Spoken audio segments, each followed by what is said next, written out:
네가 나한테 어떻게 그럴 수 있냐. 나는 네가 나한테 이럴 줄 몰랐다. 내가 뭘 잘못했는데 엄마 아파서 가는 길 마음 편하게 해주고 싶어서 온 딸한테 어떻게 이렇게 네가 고운 마음으로 내 곁에 왔어. 그 속에 시커먼 속내 가지고 온 거 내가 모를 줄 알았냐. 내가 어떤 속내를 가져왔든 엄마가 갈 때 행복하게 가면 되는 거 아냐. 나는 그러길 바랬어.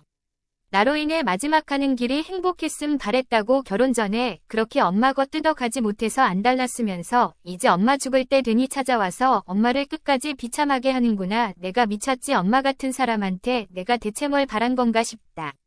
뭘 바라긴 내 재산 바랬겠지. 뻔할 뻔자 아니겠어. 네가 다시 찾아왔을 때 진심으로 고맙고 역시 피부치가 다르다 싶었다. 나야말로 엄마한테 상처받았어. 내가 여태 시어머니께 잘한 것 때문에 엄마 마음 아픈 것 같아서 찾아와서 마지막까지 효도하려고 했던 것뿐인데 어떻게 재산 때문에 왔다는 오해를 해오해. 그게 진짜 오해야. 딸 가진 죄인이라고 죄인처럼 살라는 네 시어머니 앞에 납작 엎드리면서도 너 하나 행복하길 바랬건만. 나는 너 때문에 2번 죽은 거나 다름없어. 세상에 부모가 돼서 그 정도 안 해주는 사람 없어. 더하면 더 해줬지. 엄마는 내가 보니까 부모로서 자식에게 주는 사랑조차 아까워하는 사람이야. 그래, 서로 알아본 바가 다르니 너는 나에 대해 그렇게 알고 살고 나는 너에 대해 그렇게 믿고 살자꾸나. 이제 그만하자. 딸은 어이없다는 듯 허한 웃음을 지으며 저를 두고 제 집에서 나가버렸고 저는 손에 겨우 내 집 문서와 땅 문서들을 품에 꼭 껴안았습니다. 나도 그렇고 우리 엄마도 그렇고 우리 할머니도 그렇고 그렇게 아이를 낳은 여자는 어머니가 되었습니다. 그리고 내 딸도 나처럼 그리고 우리 엄마 할머니처럼 아이를 낳고 어머니가 되어 나의 심정을 알아주길 간절히 바랬지만 우리 딸은 나와는 다른 사람이었습니다. 안녕하세요. 저는 69살인 박정희라는 이름을 가진 사람입니다. 저는 20대 초반 이팔 청춘 꽃다운 나이에 그 당시 남편을 교회에서 만나 서로 사랑해서 결혼했습니다. 부모님이랑 다 같은 교회를 다녀서 서로 다 아는 사이라서 이것저것 따지지 않고 계산 없이 결혼했습니다. 물론 같은 교회를 다녔지만 사는 형편이 다르기는 했습니다. 남편은 조금 없이 산 집이었고 저희는 그나마 부유하진 않아도 먹고 살 정도는 되었죠. 그래서 자연스럽게 집을 못 마련한 남편이 조금 더 큰 집인 우리 집으로 와서 살게 되었습니다. 저는 부모님과 언니와 같이 살았었는데 그나마 언니는 일찍이 시집가서 분가에서 살고 있었기에 남편이 불편하지 않을 거라 생각했습니다.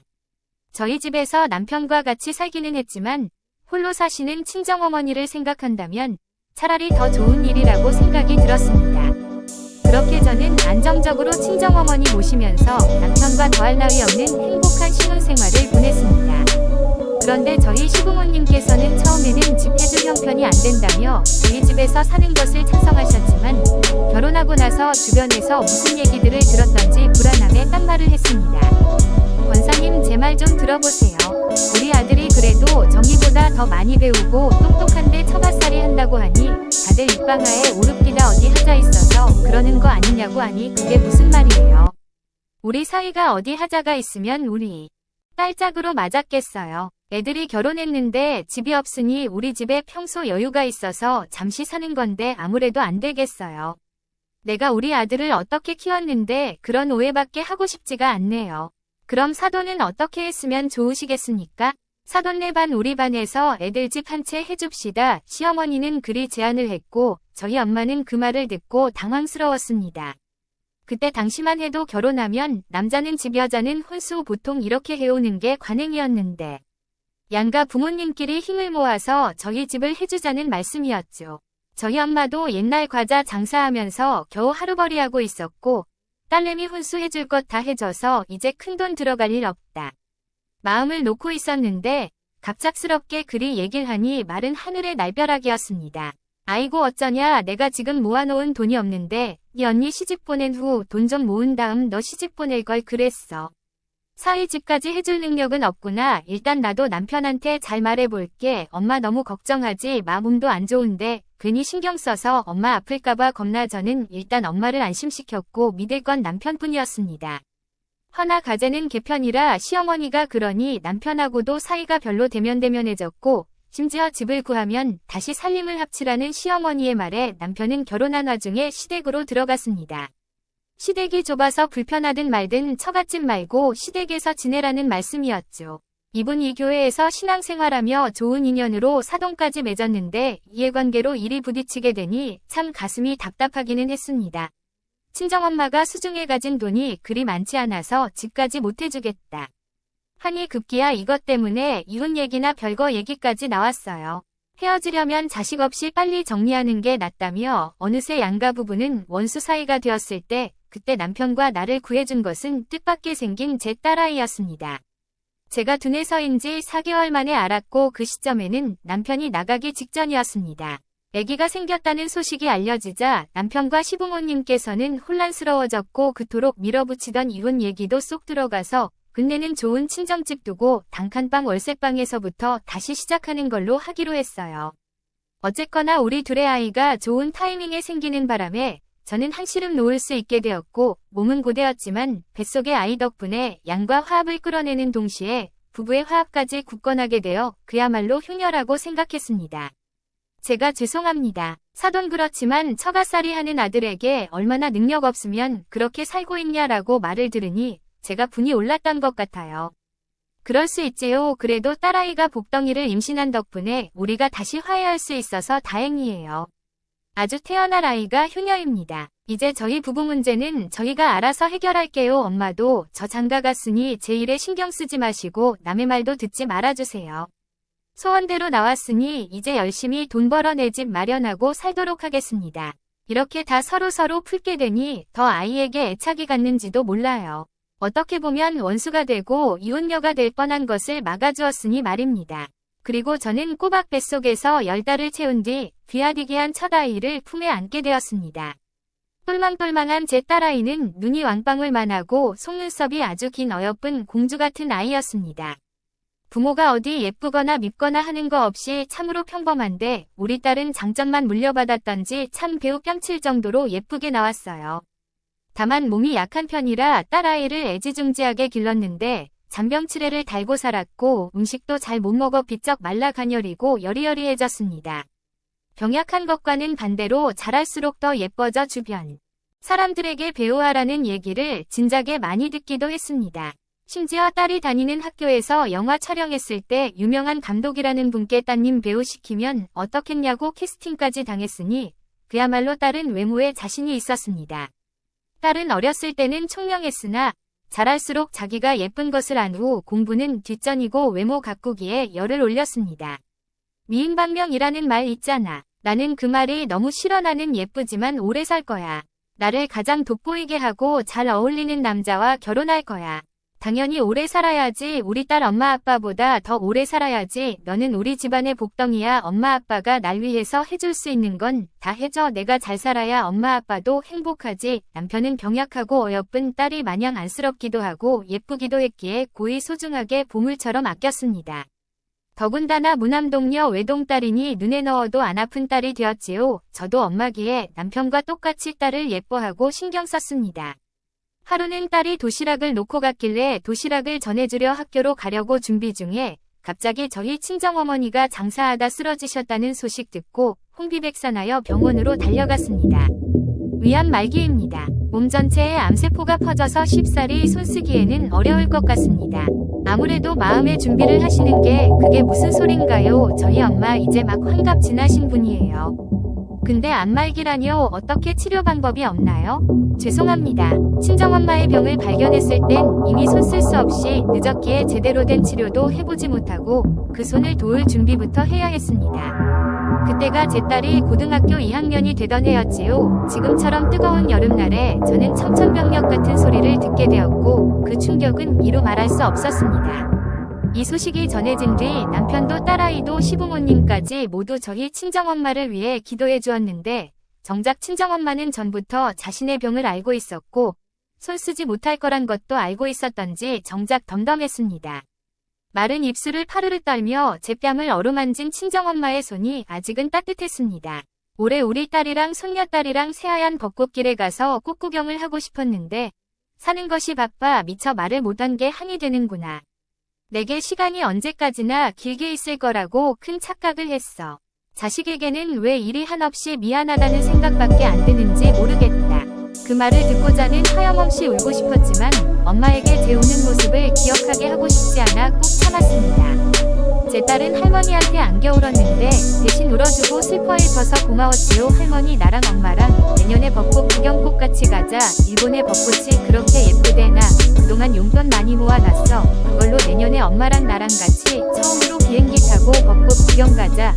그때 친정엄마의 환히 만개한 벚꽃 같은 웃음은 제 가슴에 남았고 그것이 친정엄마의 마지막 웃음으로 그대로 보내드려줄 수밖에 없었습니다. 인간은 죽음 앞에 한없이 나약하고 덧없는 존재라는 생각에 한동안 충격에서 벗어나질 못했고 딸아이 역시 외할머니가 한없이 사랑해주고 예뻐해준 기억이 났는지 슬픔을 추스르느라 일상으로 돌아오기까지 오랜 시간이 걸렸습니다. 그래도 계속 반복된 하루를 보내고 나니 친정엄마의 존재는 희미해졌고 딸아이도 어느새 대학을 졸업해서 취직 준비를 했는데 그때 딸아이가 저와 남편에게 말했습니다. 엄마 아빠 나 취업 준비도 힘들고 그냥 결혼하려고 사실 사귀는 남자친구가 의사인데 아무래도 나이가 있다 보니 집안에서 빨리 결혼했으면 하나봐. 딸은 대학교 당시에 몸이 안 좋아 집 근처 병원을 자주 다녔는데 그곳에서 딸에게 첫눈에 반해서 만나자고 한 의사가 있었다고 했습니다. 딸과 띠동갑 되는 사람이었는데 집 근처 병원에서 페이닥터를 하고 있었다고 했습니다. 의사라 함은 누구나 탐내는 신랑감이었지만 의사가 딸을 맘에 들어 결혼하고 싶다고 말한 것이 기쁘다기보다는 딸이 만나는 남자가 나이가 많은데 괜찮을까 걱정이었습니다. 나이가 너무 많은 것 같은데 근데 하나도 그렇게 안 되어 보여. 사람도 착하고 나도 아껴주고 좋은 사람이야. 그 의사라는 남자랑 결혼하고 싶어. 취업 공부하는 것도 싫고 취업하더라도 돈 버는 것도 싫고 힘들어. 그냥 우리 오빠한테 시집가서 내조하면서 애 낳고 행복하게 살고 싶어. 딸의 말을 듣자니 소위 취집하고 싶어 했습니다. 저희 때와는 달리 딸의 세대에는 남녀가 평등하니 결혼도 반반씩 하고 맞벌이하는 추세였지요. 하지만 딸은 어린 나이와 어여쁜 외모를 이용해 전문직 남자와 결혼해서 평범한 가정주부의 삶을 꿈꿨습니다. 사람마다 저마다 꿈이 다르고 목표한 바가 다르니 남편과 딸의 결혼에 관해서 의논을 했고 남편은 의사 사위인데 뭐 마다할 것이 있냐며 그깟 띠동갑 나이 차이 남자 능력이면 다 극복할 수 있다고 호언장담을 했습니다. 딸은 주말에 예비 사윗감을 데려왔는데 의사답게 순름하고 똑똑해 보이고 나이가 많아서 그런지 철없는 딸을 맡길 수 있을 것 같은 믿음직스러움도 있었습니다. 남편은 보자마자 의사 사윗감을 볼 생각에 싱글벙글한 게 기분이 좋아 보였습니다. 워낙 딸부심이 있는 사람이었기에 우리 딸처럼 예쁘고 똑똑하니 걸맞는 사윗감을 데려온 것이라 생각했습니다. 사윗감은 남편과 한잔하며 자신의 부부와 딸과의 행복한 결혼 생활을 하고 싶다고 말을 하면서 이런 말도 덧붙였습니다. 자세한 건 상견례 때 저희 엄마랑 얘기하면 좀 더 대화가 잘 통하실 것 같습니다. 결혼은 집안 대 집안의 결합이라고 어른들끼리 소통이 잘 돼야 된다고 들었습니다. 라고 말을 하는데 남편은 그 속내가 뭔지도 모르고 그저 허허실실 사윗감 비위 맞춰주기에 급급했습니다. 그때까지만 해도 저는 별 생각 없이 그냥 우리 딸이 때 돼서 좋은 사윗감 만나 결혼하는구나 그리 생각을 했는데 정작 상견례에서 사돈내외들을 만나면서 이게 단순히 딸을 결혼시키는 문제가 아니었구나 새삼 깨닫게 되었습니다. 생활비 요구가 이어지니 저는 결혼한 딸에게 능력 없는 부모가 어떻게 계속 주냐 했는데 그나마 남편이 딸 입장 곤란해지지 말라고 꾸준히 붙여준 것만 같았습니다. 그야말로 천불날 일이었습니다. 딸은 남편의 걱정과는 다르게 타고난 애교가 있고 어른들의 비위를 잘 맞출 줄 아는 덕분에 그래도 나름 이쁨 받고 사는 것 같아 마음이 놓였습니다. 대신 명절 때고 기념일 때고 딸은 코빼기도 비치지 않거나 저희 집에 오고서도 1시간 정도 봤다가 바로 일어서서 시댁으로 돌아가고는 했습니다. 하나부터 10까지 다 시댁 눈치만 보고 시댁만 바라보는 만큼 시댁에서 살아남고 있는지 어느새 저희에게 점점 멀어지며 시댁만 챙기는 남의 집 딸이 된 것만 같았습니다. 사위는 둘째까지만 집안 행사에 참석하고 다음에는 바쁘다는 핑계로 얼굴 보기도 쉽지 않았습니다. 딸은 저희 집에 오기만 하면 작정하고 털어가려는 듯 카트까지 준비해왔습니다. 제가 알던 부모위하고 착한 딸이 아닌 것만 같았습니다. 오자마자 냉장고 털이범처럼 야채며 고기며 지 아빠 당장 저녁에 먹을 해물탕거리까지 남김없이 카트에 놓고 밑반찬마저 괜찮은 것은 알아서 다 빼갔습니다. 보다 못한 제가 화가 다 났습니다. 너 이렇게 당장 저녁에 먹을 음식까지 없을 정도로 그렇게 힘들어 왜 이리 궁성마저 생활비를 못 털어. 가니 이제 친정 살림살이까지 죄다 가져가. 그 사람 페이닥터라서 돈 많이 못 벌어 남편이 벌어오는 돈으로 시댁 식구들까지 다 먹여 살리는데 맨날 부족하다고 입맛들이 얼마나 고급들이신지 나도 오죽하면 엄마네 집 털겠냐고. 고급이신데 엄마가 만든 음식 입맛에 맞으시겠니? 괜히 갖다 버리지 말고 네 아빠 먹게 내버려. 더 아냐 엄마, 저번에 엄마가 담근 무말랭이 무침 맛있다고 우리 어머님 엄청 좋아하시던데 엄마가 만든 반찬 다 맛있다 그랬어. 다른 시댁 식구들이 제가 만든 음식을 좋아한다 해서 족족 다 가져갔고 저희는 딸만 다녀가면 냉장고가 텅텅 비어버려 이제는 딸이 오면 무서울 지경이었습니다. 그뿐만 아니라 남편이 제게 생일 선물로 해준 명품 목걸이도 자기 시어머니한테 어울릴 것 같다고 가져갔고 금부치들도 몇 개 가져가서 시어머니의 환심을 샀습니다. 거기다 구두며 스카프며 화장품까지 제 걸 건드려서 가져갔습니다. 그러면서 정작 딸이 와야 할 명절이나 생일들 어버이날들에는 모습을 드러내지 않고 여행 좋아하는 시부모님들 모시고 여기저기 모시기 바빴습니다.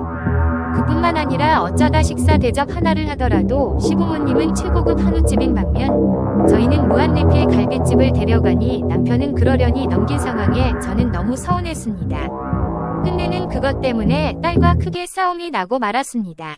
너 결혼하고서 너무 변했다. 물론 너에게 시부모님들이 중요한 분들이신 거 알지만 친정 부모한테 어쩌면 이렇게 서운하게 하냐? 생활비 달라며 부담 주더니 이젠 먹을 거며 입을 거며 쓸만한 것들 다 털어 시댁에 가져다 주니 네가 우리 집에 오는 것도 부담되고 겁부터 날 지경이야. 참나 기막혀. 다른 집 친정엄마들은 딸에게 하나라도 못 사줘서 안달인데 엄마는 왜 그래? 반찬도 친정엄마가 알아서 다 만들어다 주는 거 당연한 거 아냐? 버리는 것도 아니고 먹는데 왜 못해주는데? 미리 얘기해서 부탁하면 당연히 만들어주지. 근데 연락도 없이 갑자기 찾아와서 있는 대로 가져가면 우리는 뭘 먹어? 만드는 김에 만드는 거랑 이미 일이 끝나고 다시 만드는 거랑은 다르잖니. 스트레스 받아. 정말 시댁에서 스트레스 받는 것도 성질나는데 친정까지 와서 내가 고민을 해야겠어. 알았어.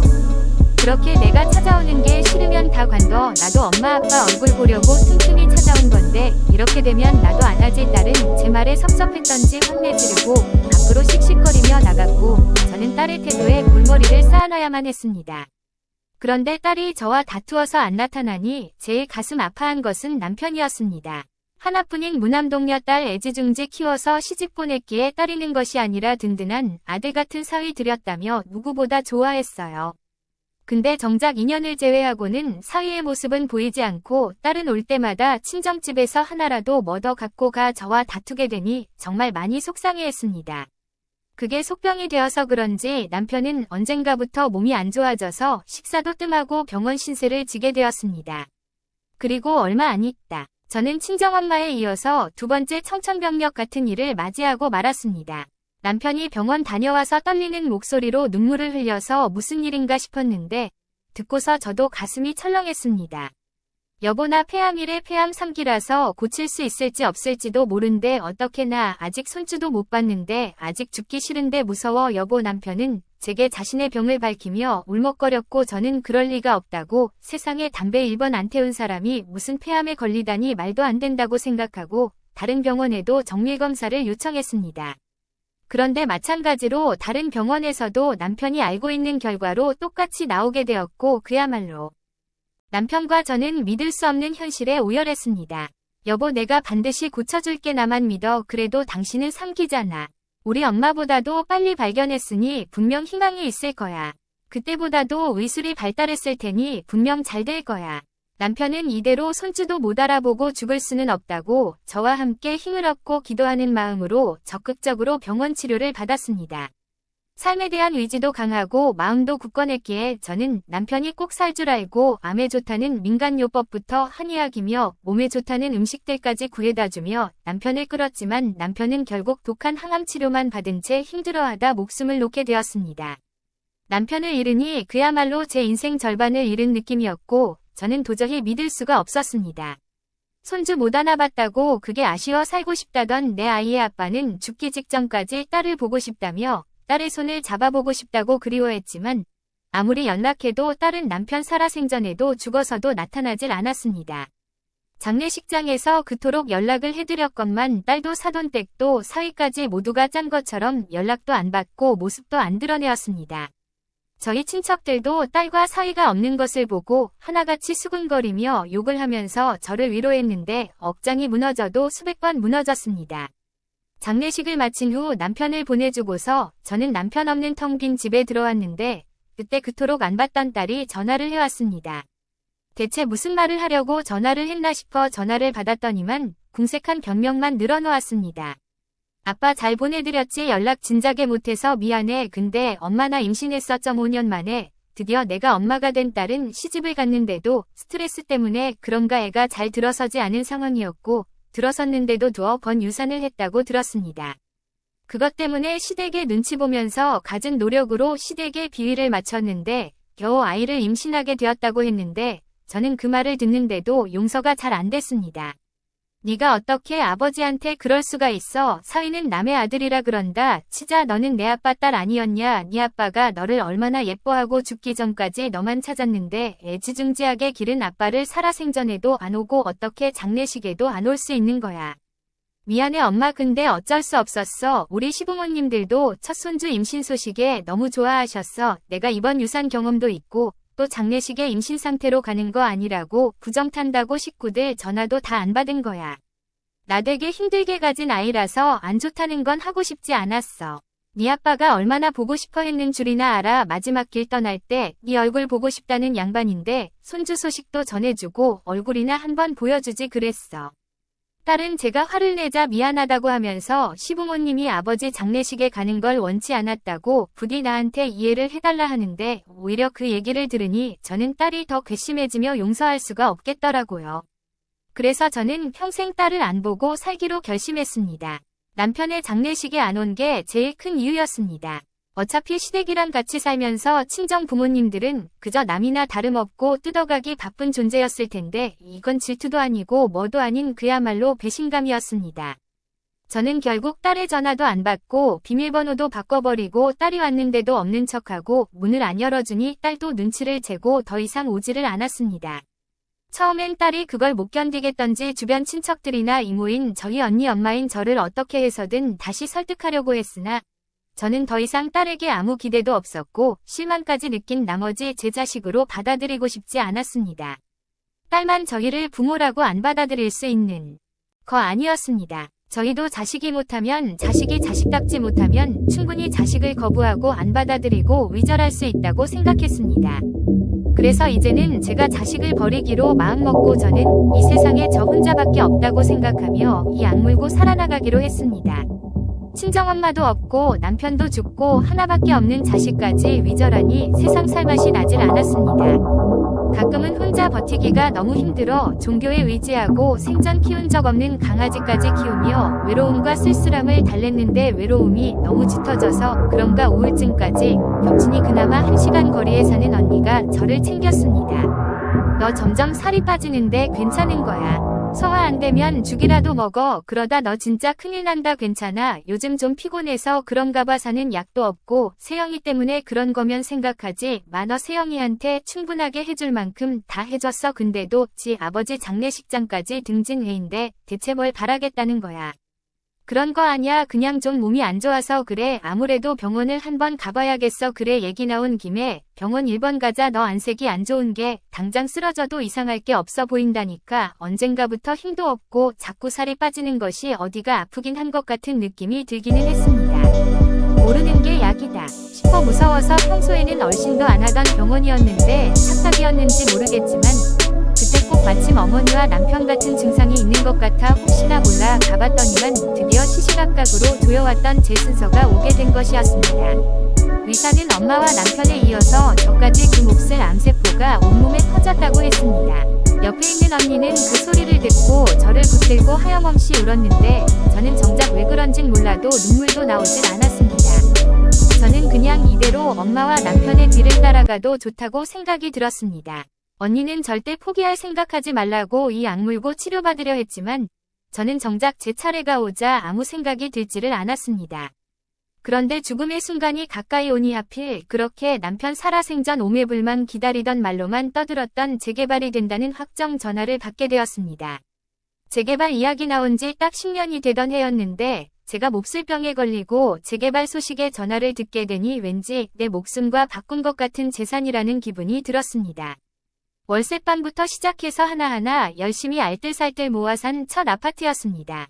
엘리베이터 없는 낡은 아파트에 남편과 함께 죽을 똥 살 동으로 겨우 마련해서 지금껏 딸 낳고 살았는데 재개발 얘기가 계속 나오더니만 10년 만에 확정이 되었던 소식이었습니다. 적어도 남편이라도 살아있었으면 아니 내 건강이라도 멀쩡했었으면 참으로 기쁜 소식이 되었을 텐데 한숨만 나왔습니다. 세상에서 유일한 내 피부치나 다름없는 친정언니만 저를 안간힘을 쓰며 챙겼고 저는 참 그게 고마웠습니다. 결혼하면 자기 가정 챙기기도 바빴고 저도 언니도 서로 그렇게 살아왔는데 제가 몸꼴이 이렇게 되어서야 언니가 저를 다시 챙기려 하니 제 신세도 처량하고 언니에게도 감사하고는 했습니다. 항암 치료에 대해 이야기가 나오자 저는 다가올 고통에 벌써부터 무너지는 것 같았고 고개를 절레절레 저었습니다. 항암 그거 하면 너무 고통스럽고 사는 게 아니더라. 살 확률이 얼마나 될지도 모르는데 그렇게 내 소중한 시간을 써서 병원에서 고통스럽게 죽고 싶지 않아. 그럼 치료보다는 엄마의 마지막 남은 인생을 좀 더 영양가 있게 꾸며보는 게 나은 것 같아 모든 사람들 의식하지 말고 오직 엄마만 생각하면서 제가 치료를 받지 않고 포기할 생각을 하자 누군가 끼어들었습니다. 생각지도 못한 낯익은 얼굴에 당황했던 저는 그 존재를 알고서 깜짝 놀랐습니다. 바로 위절해서 몇 년간 못 본 제 딸이었습니다. 제 병을 알고서도 크게 현실감 없는 채 될 대로 되란 식의 반응이 안 되겠다 싶었던지 언니는 딸에게 연락을 한 것 같았고 이제 마지막일 모르니 네 엄마한테 잘해라 신신당부하며 딸을 불렀다 했습니다. 다들 치료받아야 한다며 무조건 살아야 한다고 암세포들로부터 살아남아야 한다고 독한 맘 먹으라고 한마디씩 했지만 딸은 남은 제 인생을 좀 더 제대로 살아보라고 달리 말했고 저는 그 말이 가슴에 어느 때보다도 와닿았습니다. 정작 딸을 보자 저는 그동안 무감각했던 것들이 딸을 보며 생기를 찾기 시작했고 막혀있는 혈류가 뚫리며 피가 도는 것 같은 느낌을 받았습니다. 엄마 왜 나한테 말 안 했어? 어떻게 이렇게 우리 가족이 줄줄이 다 암으로 세상을 떠날 수가 있는지 믿기지가 않아. 너한테 말해서 네가 뭘 해결할 수가 있는데 할머니나 네 아버지 암 발병했을 때 혹시 몰라 너한테는 암보험 여러 개 중복 보장될 수 있겠빵. 빤하게 드러났다. 너는 엄마처럼 모르면 약이라는 생각거리고 주기적으로 검사받아 너한테 해줄 수 있는 마지막 선물이구나. 저는 어머니가 처음으로 암에 발병되어 돌아가셨을 때 남편과 저희 안보험을 제법 든든하게 들어놓았고 남편이 발병되었을 때는 딸의 보험을 제일 신경 쓰며 제발 딸만큼은 유전이 안 되게 해달라고 천부당 만부당 하는 말씀으로 간절히 바랬습니다. 오랜만에 본 딸은 어머니가 되어 있었고 분위기가 낯설어 보였지만 내 딸이 빠졌습니다. 안 본 새 아이를 낳았는데 아이가 공교롭게도 남편을 많이 닮아 피는 못 속이는구나 싶었습니다. 자식 낳으니까 엄마 맘 알겠더라. 미안해. 엄마 내가 그때 엄마 많이 속상하게 한 거 자식 낳으니까 엄마 맘 알겠더라. 미안해. 엄마 그때 내가 너무 철없이 굴어서 아버지 가는 길도 못 보고 그게 계속 맘에 남아 있었어. 미신이 뭐라고 엄마 많이 속상했지. 정말 많이 후회가 되더라고. 그랬어. 그걸 이해하다니 너도 이제 많이 살았구나. 나도 엄마도 그냥 감정에 휩싸여서 확인에 위절을 했다. 생각했어. 언제고 내가 잘못했다고 화해하자 하면 받아줄 줄 알았는데 아니더라. 엄마가 나를 버릴 수 있는 사람이라는 걸 깨달았고 그래서 좀 섭섭했어. 딸은 제게 말을 했는데 그때 당시에는 몰랐지만 지금은 이상하게 딸의 말 속에 진짜로 섭섭함이 남아있는 것 같지는 않았습니다.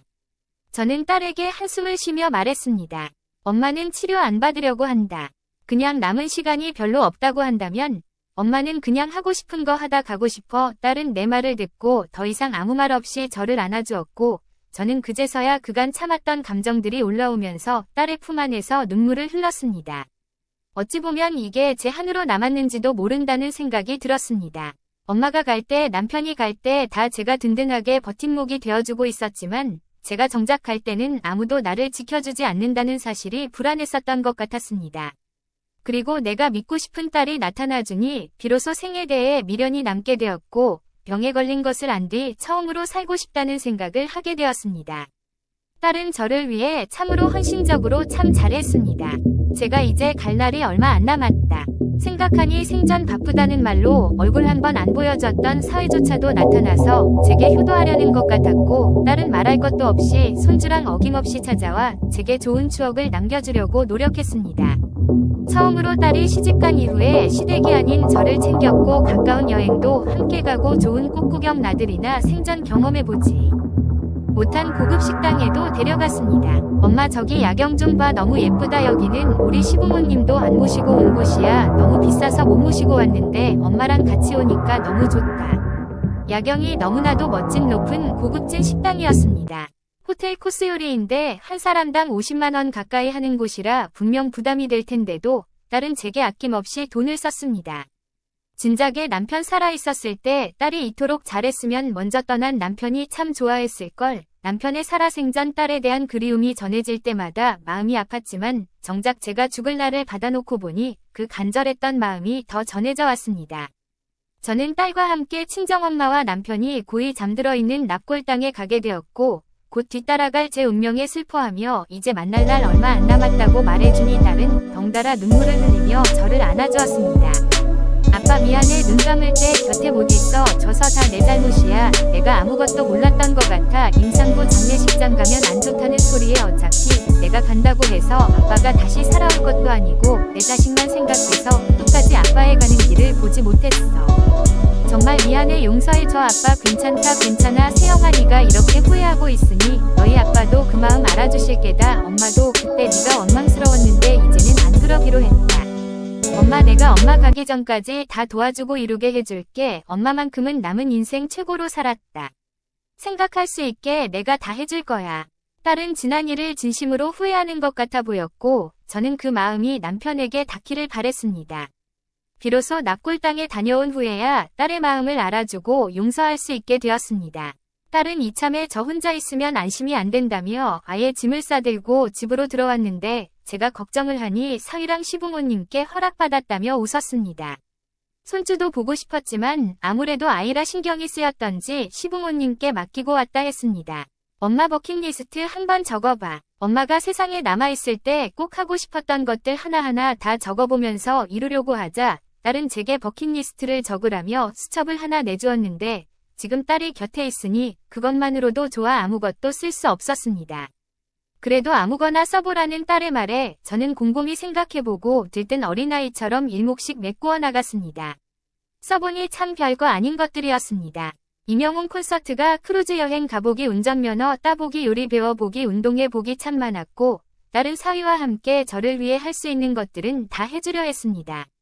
덕분에 1대1 강사와 함께 운동도 배워보고 요리 스튜디오에 가서 만들어도 보고 운전면허 학원도 다니며 처음으로 행들도 잡아보았습니다. 또한 크루즈 여행도 국내 여행이 있어서 2박 3일 동안 함께 다녀왔는데 세상에 이런 별나라 세상이 있나 싶을 정도로 신기하고 재미있었습니다. 돈만 있으면 그야말로 더할 나위 없이 행복한 세상이었습니다. 저는 이렇게 제 남은 삶을 위해 애써준 딸에게 제 모든 것을 줘도 아깝지 않았고 어차피 눈 감으면 갖고 있는 거 다 싸가지도 못하는데 저는 미리 유언장을 써야겠다. 마음먹었습니다. 제가 가진 전 재산이라곤 집이랑 2억 정도 있는 노후 자금인데 그래도 제가 사는 곳에 재개발이 확정되었다는 소문이 돌자 몇 배나 이미 뛴 상태라 딸에게 많이 도움이 될 거라 생각이 들었습니다. 그곳에 새 아파트가 세워진다던데 내 노후 자금을 분담금으로 넣고 들어가면 입지 좋은 아파트 주인이 되는 것이니 그걸 딸에게 마지막 선물로 주는 것도 좋을 것 같았습니다. 딸에게 저는 이러한 제 속에 있는 계획을 알려주었고 딸은 이런 거 생각할 시간에 엄마 건강 걱정 1번이라도 더 하라고 위로해 주었습니다. 그러면서 문득 슬픔이 올라온 듯째 품에서 엉엉 아이처럼 울며 곧 떠나갈 저를 위해 눈물을 흘려주었습니다.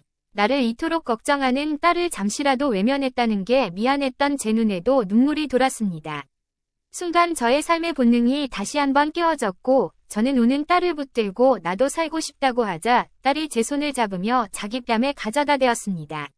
엄마 우리 병원 한번 다시 가보자. 지금 어떤 상태인지 모르니까 다시 한번 가보는 게 좋을 것 같아. 엄마 요새 나랑 다니면서 표정도 좋아지고 활기차 보이는 게 좋아진 것 같아 궁금한 듯 제게 병원을 이끌었고 저는 딸의 말을 듣자 전처럼 아픈 것도 별로 없는 것 같고 컨디션도 좋아진 게 암 환자가 아니게 된 것 같은 착각도 들었습니다. 딸의 말 맞다나 정말 건강이 좋아졌을 수도 있을 것 같아 병원 예약을 하게 되었습니다.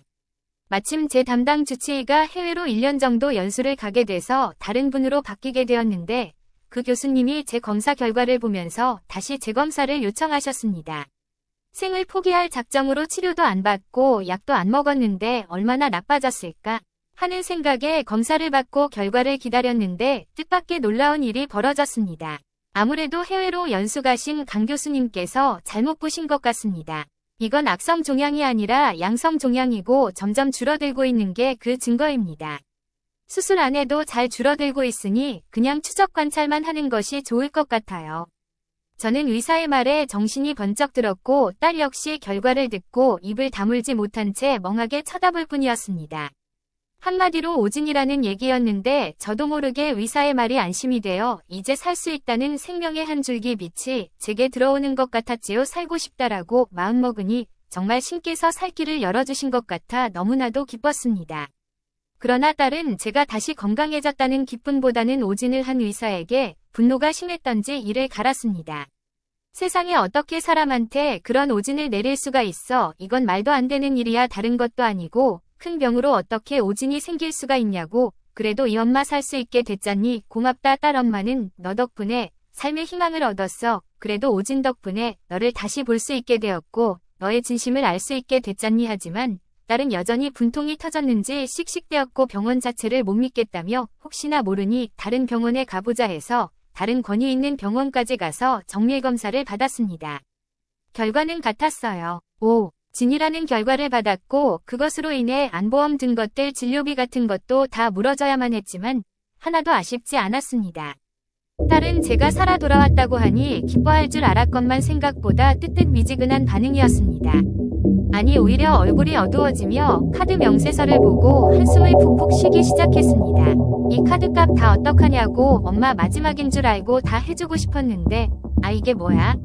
엄마 혹시 돈 좀 있으면 저 이거 다 엄마가 쓴 카드값이야. 저는 딸이 준 카드 명세서를 보니 많이 나오기는 했습니다. 특히 크루즈 여행비가 많이 나왔는데 그래도 이 돈을 써도 아깝지 않을 만큼 저는 평생에 잊지 못할 날들을 보냈다고 생각했습니다.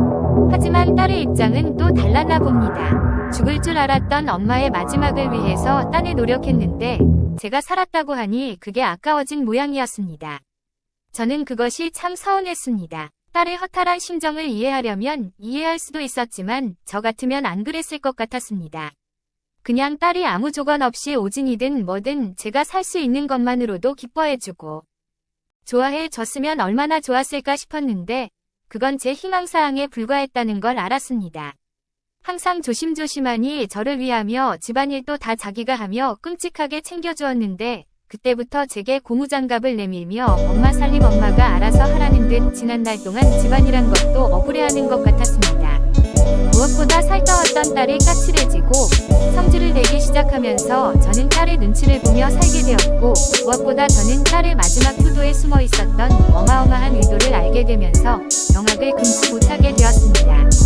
엄마 나 이제 시댁으로 돌아가야 할 것 같아. 엄마 멀쩡하니까 갈게. 카드값 내 통장으로 다 넣었지. 그래 다 넣었어. 참 엄마 나 엄마한테 할 말 있는데 지금 집 재개발된다고 들었거든. 우리 남편이 이번에 친구와 도업해서 병원 개업하려고 했는데 그 집 팔아서 나 좀 도와줄 수 있어. 딸은 제가 살아나자마자 언제 그랬냐는 듯 제게 전처럼 손을 벌리기 시작했고 친정에서 뜯어가 남편과 시댁에 퍼주려고 하는 것 같았습니다. 저는 그래도 기껏 딸을 만났으니 기분 상하지 않게 좋게 거절을 했습니다. 미안하다. 재개발이 확정되어서 아파트 들어온다는데 웬만하면 입주할 생각이라 팔아서 니들 도와줄 여유가 없구나. 이렇게까지 말하면 저는 딸이 이해할 줄 알았으나 딸은 그 말을 듣고 붕괴하더니만 버럭 화를 내며 하면 안 되는 말까지 마구잡이로 내뱉기 시작했습니다. 네가 그래도 혼자 떠난다는 엄마 지켜주겠다고 왔으면 이 정도쯤은 해줄 수 있는 거 아냐. 어쩌면 엄마는 끝까지 엄마밖에 몰라. 네가 잘한 거 알지. 그렇지만 엄마도 이제 다시 목숨 붙였으니 살아야 할 거 아니냐. 다른 데 가서 조그만 데서 살면 되잖아.